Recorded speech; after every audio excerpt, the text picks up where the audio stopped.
Let's go on. A question from Susie Walsh, please. Susie Walsh. Should ministers involved in the expenses scandal be allowed to go to the House of Lords? Jacqui Smith.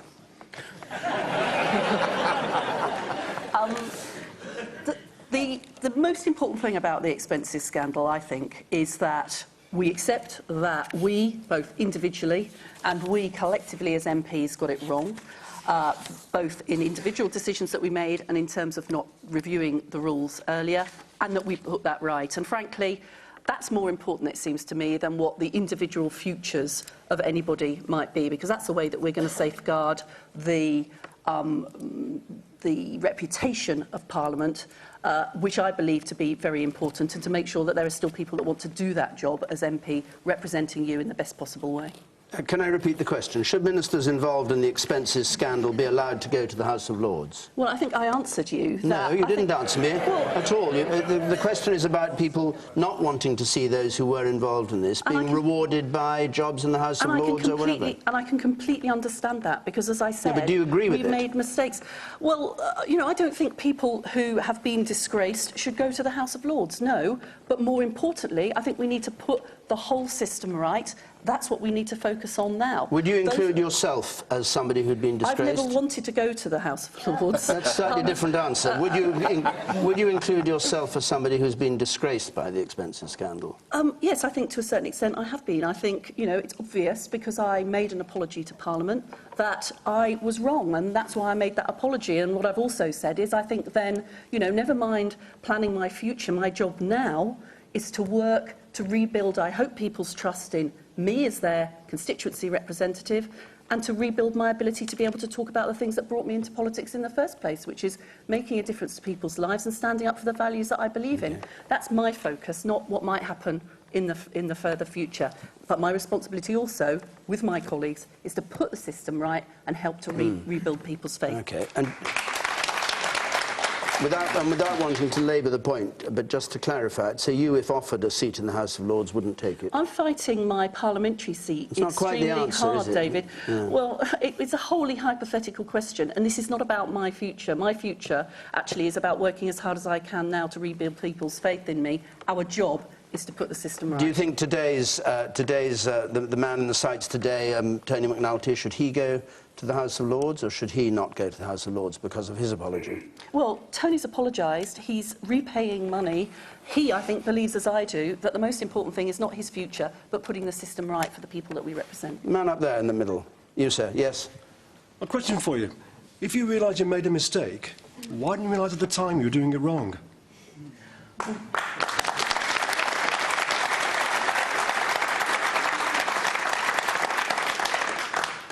One of the reasons was because I received advice that I was doing it right, but, you know, somebody else has made a different judgment. Surely we all know we're doing things wrong. I accept that judgment. Well, if you seek advice and you're told you're doing it right, it's reasonable to follow that advice. But, you know, the important thing here is that that was a system where people could get advice that was then contradicted. It wasn't clear to you, the public. It clearly wasn't something that people had faith in. And looking back on it, you still know that at the time you did what you did. Someone said to you, OK, this is how the system works. And you said, OK, I'll use it then, whatever it is. But still inside of you, you still know it's wrong. And the thing is, you still use the system knowing that. You can't deny that, surely. Well, I didn't believe that what I was doing was wrong at the time. I didn't come into politics to do the wrong thing. I didn't come into politics to make money. I came into politics to try and make a difference. I understand that both my individual action and our failure to reform the system reflects badly on me and on the system, but more importantly, it makes it more difficult for us to do our jobs for the people that elected us. And that's why I think certainly the four of us elected here today came into politics in the first place. The woman in red there. My husband works for a housing association in Wales, and if he got his expenses wrong, as a qualified accountant, he would lose his job, he would lose his professional qualification, and he'd possibly end up in prison. And why is it one rule for MPs and one rule for ordinary people?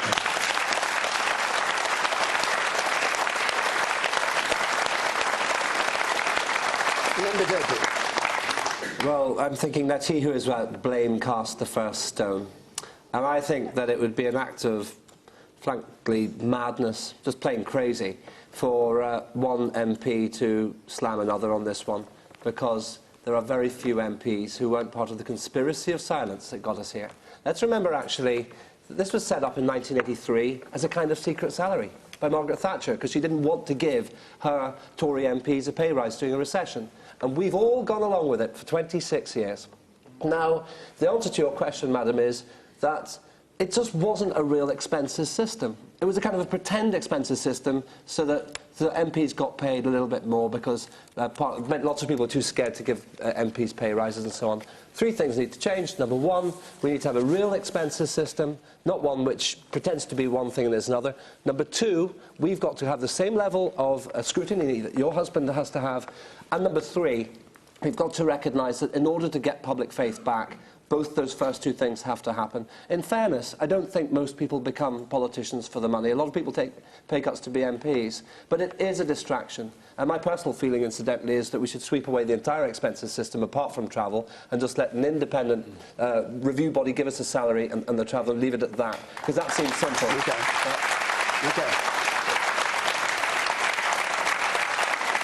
John Sargent. I'd like to take up the point that was brought up by one of the questioners to Jacqui, really. It is a puzzle, I think, to people when you're asked where your home is, and you were Home Secretary, and you didn't seem to give the right answer.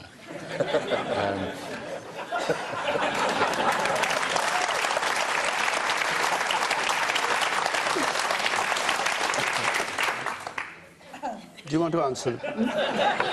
Was that a question? No, it wasn't. No, it was a serious question. I think the point you raise is, you know, was it a sort of complicated question that you therefore genuinely got wrong and took advice on? If somebody says to me, "Where's my home?" I can answer that pretty quickly.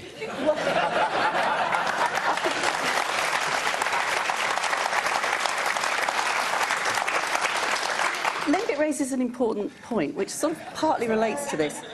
If you want MPs, and my constituents want me to be in my constituency some of the time, and in London some of the time, to do the job that they elected me to do, then as MPs we quite often have two homes. That's the point. And because we have two homes, you know, there has been a way in which we can claim for those allowances. I made a mistake by claiming for the wrong home. I accept that. It was a mistake about which I sought and received advice from the parliamentary authorities. But I made a mistake and I've apologised. But is there? I think what John Sargent may be getting at is what Lambert Opic said. Lambert said this was Mrs. Thatcher's idea to pay people, and you didn't actually have to spend the money solely for your expenses.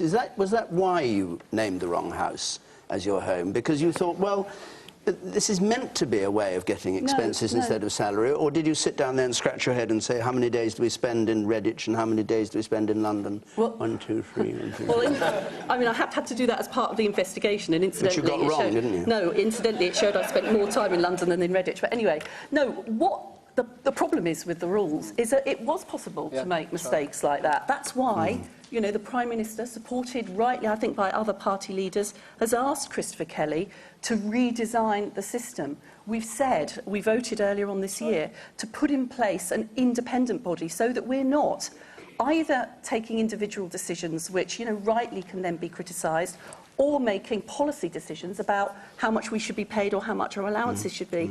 That lady is right. That is something in other areas that you wouldn't make a decision about yourself, and we shouldn't as MPs. That's what we're trying to put in place now. Let's bring Cheryl Gillen in. Let's not forget £4.47 tins for dog food charged to all of us.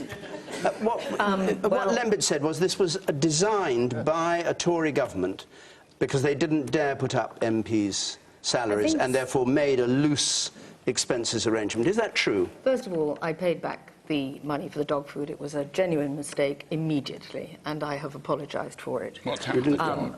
Both my dogs are dead, actually. Oh, really? Yes. Well, that's a bit of sympathy. Look at that. Well, it happens should have to given be... more food to the dog.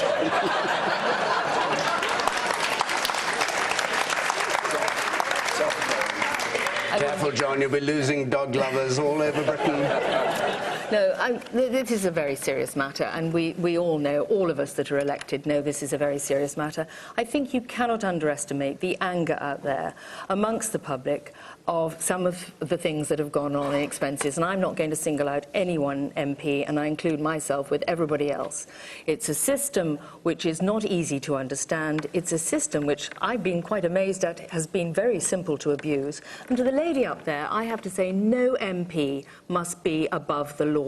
We make the laws, and we must abide by the laws. And what I want us to do is, we've given this job to the man Kelly to do for us. I want to accept what he says. I want an independent authority setting our salaries, our pensions, and our terms and conditions. And by goodness, if anybody doesn't want to abide by those, then they don't have to come in and put themselves up for election. Okay.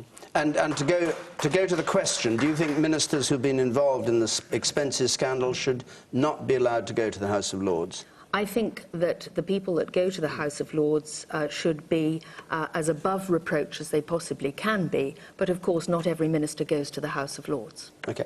The man there, yes, in blue, you said.